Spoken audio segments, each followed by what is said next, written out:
So by now you might have already listened to the APT song. And if you haven't already, I have to warn you, it is very, very catchy.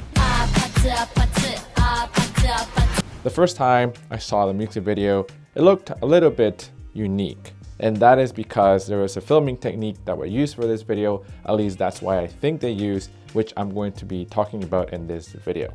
So in the video, when Bruno Mars and Rosé are dancing and interacting, it looks like they are almost sped up, but this is not quite right because the music is playing back at regular speed. So I'm gonna show you how this was done by trying it myself.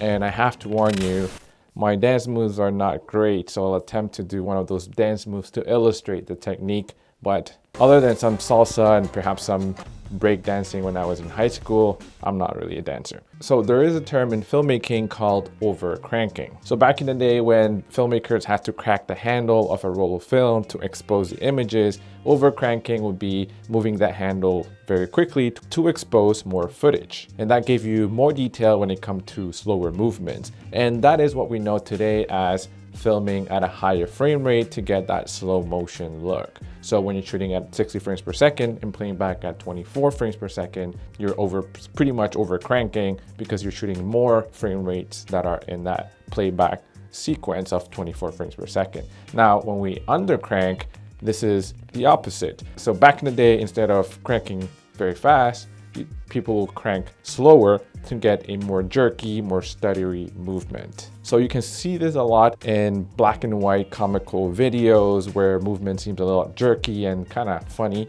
And this is also used a lot in action as well. It makes action look more intense and just more chaotic. And this is also something that is very, very apparent in Mad Max. So it's a really fun technique to try out. And today we're going to try it out too. This music video. So first of all, my playback frame rate is going to be 24 frames per second, and I have to shoot at a slower frame rate than that. The challenge is that, at least on my Sony a7 IV, I am not able to shoot at anything lower than 24 frames per second. The slowest frame rate I can select is 24. I could do 30, I could do 60, but not anything lower than 24 frames per second.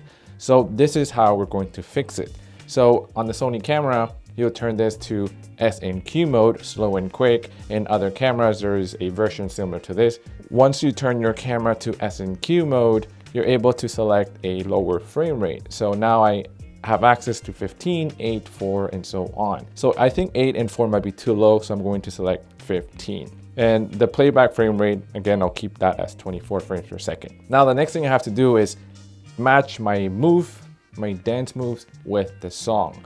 But because I'm filming in SNQ mode, there are a couple of challenges with this. I'm not going to be able to record sound in the video because SNQ mode does not allow for that.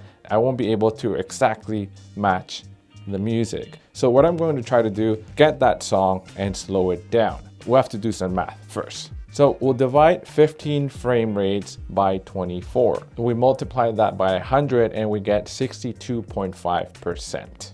So this is the number that we have to slow down that audio clip to. I have the clip slowed down right now, and this is what it sounds like.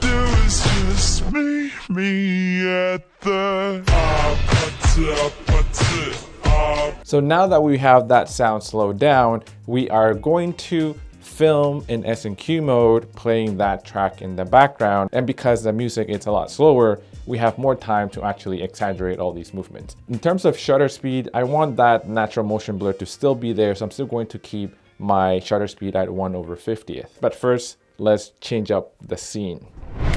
So we got the pink in. So I'm first gonna just play the track and exaggerate my movements so you can see how I'm doing it in real time. And then I'm be showing you the one that I've recorded in SNQ at 15 frames per second.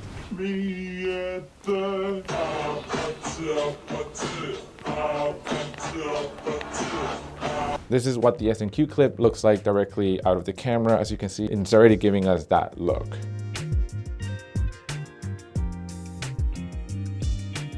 So we're in Premiere Pro now, and this is the audio clip slowed down to 62.5%. And this is my SNQ recording. So what we'll do now is turn this back to to regular speed, 100%. And I'm going to play this back and just time it with the actual music. There was just me at the